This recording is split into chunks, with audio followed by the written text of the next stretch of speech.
Avast. Let's see what's running in the background.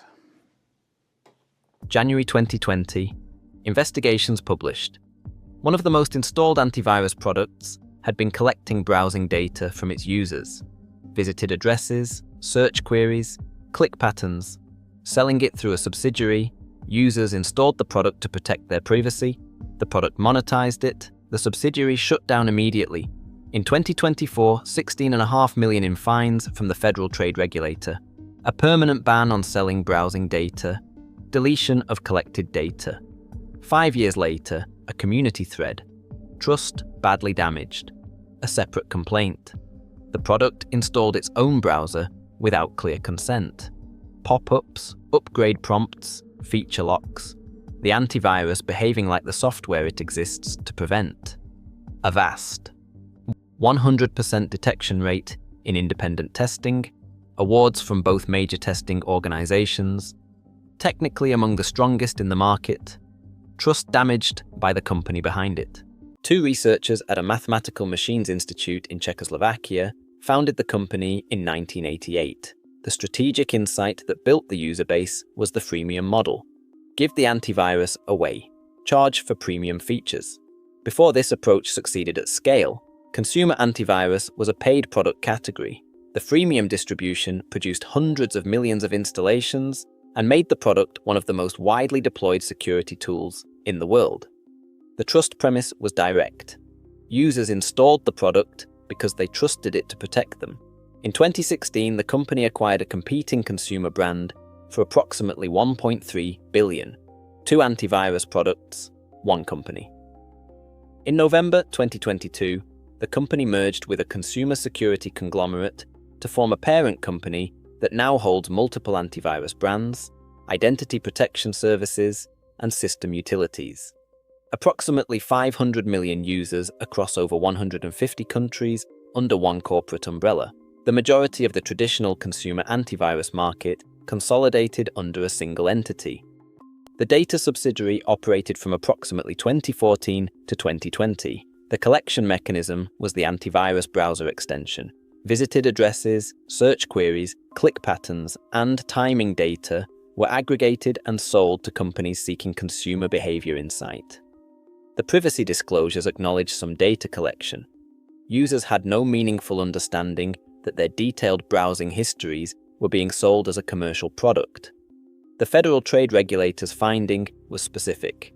Data sold without adequate notice or consent. The investigations in January 2020 made the practices public. The subsidiary was shut down the same month. The regulator's case concluded in February 2024. 16.5 million in penalties.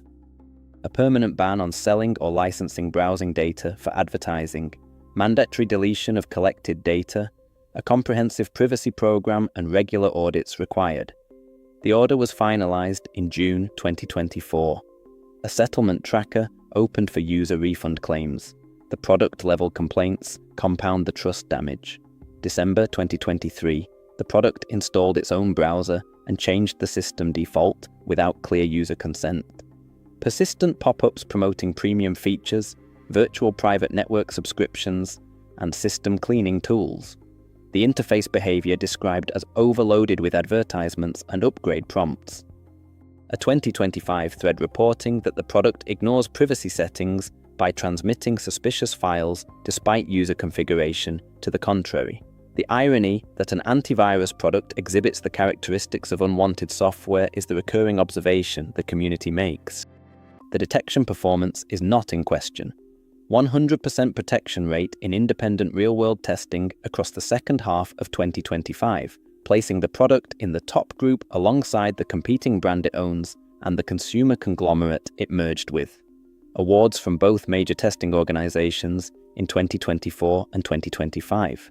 The free tier includes real-time protection, web and phishing filtering, wireless network inspection, and ransomware shielding. The paid tiers add firewall controls, camera protection, application sandboxing, secure browsing modes, tracking prevention, and virtual private network access. The 2025 and 2026 product direction targets emerging threat categories. An automated fraud detection system for scam identification, a synthetic media identification tool for manipulated video and audio content.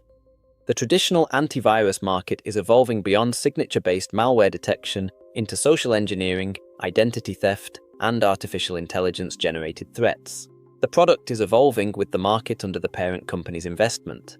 The free tier provides broader out-of-box functionality than the operating system's built-in antivirus. The wireless network inspection, the ransomware protection layer, and the web filtering are capabilities that the built-in product either does not offer or requires configuration to enable. For users who want more features without paying, the free tier delivers more than the default. Whether the additional features justify the trust trade-off is the question the privacy history forces every user to answer individually. Someone who wants a freemium antivirus suite with features beyond the operating system default and whose privacy concern is addressed by the Federal Trade Regulator's permanent ban on data selling will find the detection performance competitive with any product in the market. The 100% protection rate in independent testing is not marketing. It is a measured result from an organization that tests all major antivirus products under the same conditions. The free tier provides real-time protection, web filtering, ransomware shielding, and network inspection without payment. The premium tiers add capabilities the free tier does not include. The product catches malware that is not disputed. Someone whose primary concern is privacy should weigh the history against the current state. The data subsidiary operated for approximately 6 years. The browsing data of users who trusted the product with their security was collected and sold. The regulator imposed a permanent ban and a financial penalty. The ban is enforceable, the data practices are audited. The product in 2026 is not the product that operated the data subsidiary.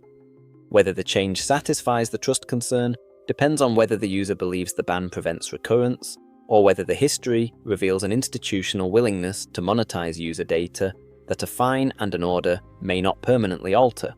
The community remains divided. Some users accept the current state. Others consider the trust permanently broken. Someone evaluating the product's behavior, separate from the privacy history, should understand the upsell pattern. Persistent prompts for premium features. Browser installation without clear consent. Privacy settings reportedly not respected in all cases. These are product decisions that the company makes about how the free tier interacts with the user. An antivirus product that installs a browser without asking, that changes system defaults, and that displays persistent upgrade prompts, creates a user experience that resembles the unwanted software the antivirus claims to protect against.